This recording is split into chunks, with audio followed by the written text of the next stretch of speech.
Welcome to another episode of Corvette Forum's Top Threads of the Week. My name is Puria, and I am joined as always by the man himself, Steve Garrett. Hey Puria, good to see you, buddy. Hope you had a great weekend for the holiday. Ready to get the week kicked off, so let's get started. Number 5, the Great Corvette Forum Show and Shine. For those members of the forum who entered before May 26th, they'll have a chance to win some cool prizes courtesy of our good friends at Avalon King. I know you actually entered pretty early, right, Steve? I did, Puria. As a matter of fact, this is kind of my go-to thread right now. It's so much fun to see everybody's car, and there's pages and pages both in the C7 and C8 section. So make sure you register, get your car pictures in there, and let's load them up. It's a lot of fun to see everybody's. Yeah, and well, I'm rooting for you to win, so. Thanks. I don't think I'm going to. There's a lot of beautiful cars. Absolutely. There's a lot of really cool pictures there, and from all different generations of Corvette, like you mentioned. And at number 4, news of Corvette Production getting back and restarted, and this timetable showing the production schedule starting from May 26th. Potentially great news for those folks who've been patiently waiting for their orders to be completed. I'm really excited about this. Obviously, production will start Tuesday of this week, and the hardtop convertibles are going to start on July 21st. I just hope that everybody that works in the plant is safe and is wearing their mask and doing their social distancing, but I hope they churn those cars out like crazy, fast, and do it well. Yeah, and just also a lot of great information in the discussion thread itself, so be sure to check it out. And at number 3, C8 Corvette versus McLaren 570S. The OP posted a couple of videos of a drag race between a McLaren 570S and a C8 Corvette. Now, I think I know how you feel about this, Steve, and before we get too excited, I gotta mention the fact that this was not done by professionals and it was not under controlled circumstances, so take it with a grain of salt. I do take it with a grain of salt. Yeah, but I guess my question is, why do these topics gain so much traction in the forums? That is a great question. It's an eternal question, Puria. They did this with C7, they're doing it again with C8. I don't get it. I don't understand. You know, the watermark for the C8 was the Porsche. That's good enough. It beats Porsche almost on everything. 0 to 60, 0 to 100, but we've got to compare all of our Corvettes to different cars, whether it's McLaren, whether it's Porsche, whether it's Mercedes-Benz, whether it's a Challenger or a Charger. I don't get it. If you like the car, it's got great stats, 0 to 60, 0 to 100, buy the car. I really don't care how it does against the McLaren. I get bored and I get tired of reading it. It's kind of like clickbait.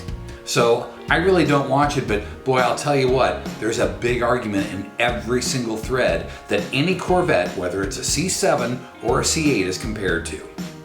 You hit the nail right on the head there when you said it's clickbait, because everybody's going to want to see, oh, how's the C8 Corvette's going to do against the McLaren? And yeah, that's why I guess there's a lot of discussion being formed around these sort of head-to-head topics. You know, Puria, I even posted what I just said in the thread, and one of the members got on me really bad. I just left it there, and I left his response there too, but you know what? To each his own. Everybody's going to compare every car, whether it's a Corvette C7 or a Corvette C8 or even a Mustang, to all these other different cars. I guess that's the way of the automotive world, but I don't personally live by that. If I like the car, it looks good, it's a great price, it performs well, I'm buying the car.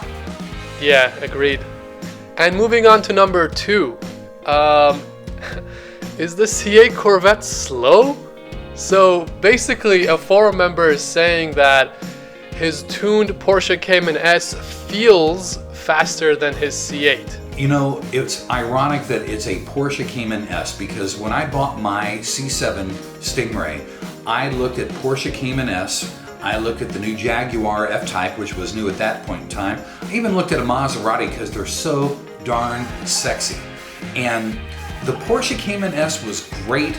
It performed well. I test drove a dual clutch transmission, but I've always had to talk myself into liking the looks of a Porsche. I always said, that's a cute little car.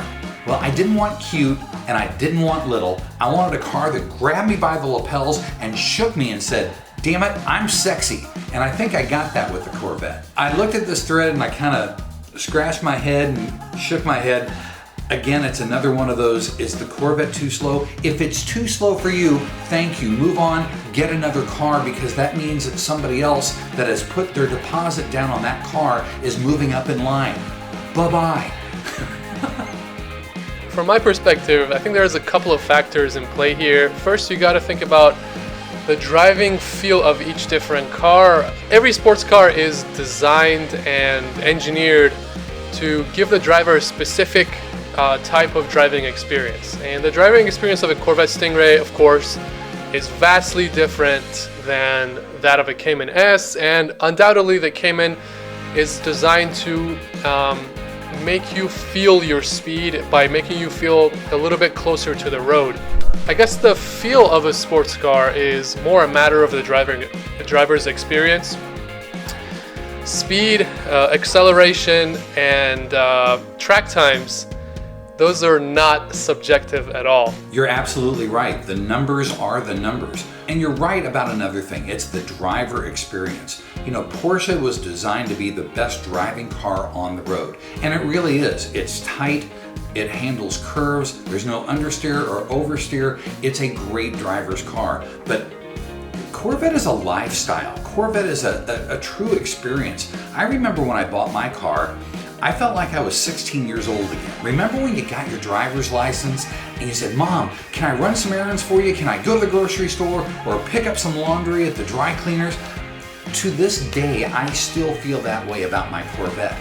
And I can feel my car, and the driver experience is just awesome. There's so many factors, you're absolutely right. There's so many factors that go into the driver experience, but I think that my driver experience with Corvette was spot on. I haven't once second guessed myself for buying this car. There you go. Now, also with that said though, the other thing I wanted to ask is, could this potentially be a case of a Porsche owner trying to rile up the Corvette crowd? Ooh, that's a great conspiracy theory. You're probably right. I didn't even think about that. Well done, my friend. Well done. It could even be a Mustang guy. Those darn Mustang guys could throw a wrench in the works as well. But you know what? At the end of the day, if you love Porsche, you're going to buy a Porsche. If you love Mustang, you're going to buy a Ford.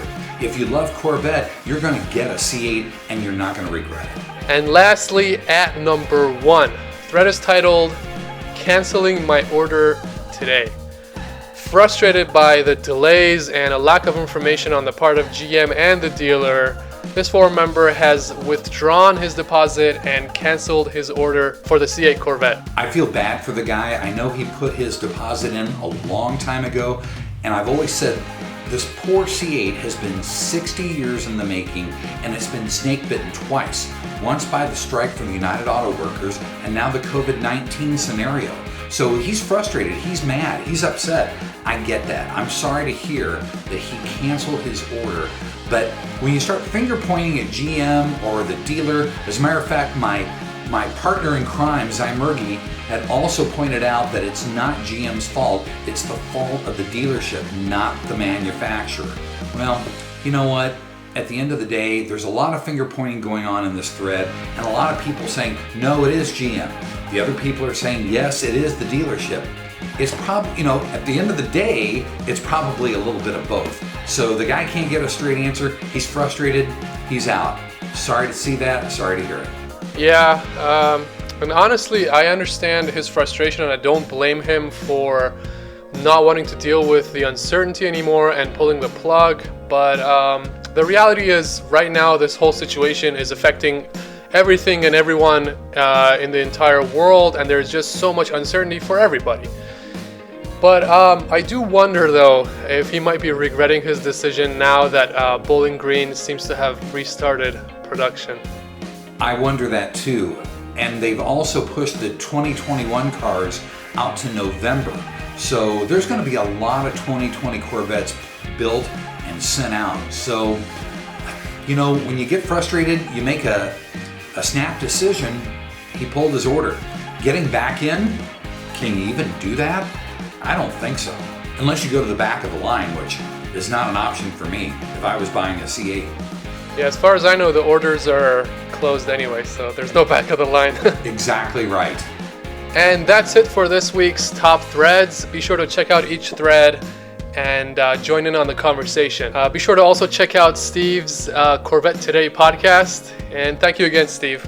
Thanks a lot, Poria. I appreciate you pushing my podcast called Corvette Today. You can find it on iTunes, Google Podcasts, Spotify, and also iHeartRadio as well. Their podcasts are supposed to be #1. Plus, you can also get Corvette Today on your home smart device. If you say, Alexa or Hey Google, play the podcast called Corvette Today, you're connected. It's a great listen.